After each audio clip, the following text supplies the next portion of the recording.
The first step is to simply open the App Store on your mobile device and simply search for this app, which is called Pass to You Wallet, which is completely free. Then we're gonna have to simply open it, and then here we're gonna have to tap on the plus button.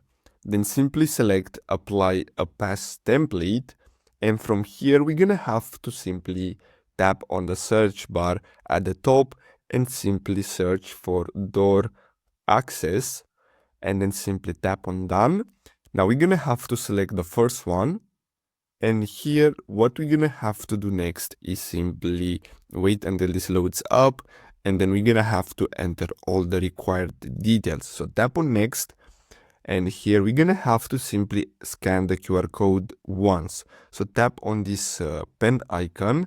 So here we're gonna have to simply either enter the code or simply tap to scan the QR code if you have any, and then simply tap on done in the top right corner.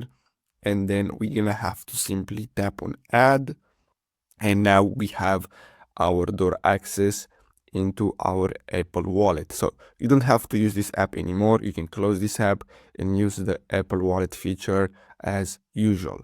So I really hope you found this video helpful. Don't forget to like and subscribe. Thanks for watching.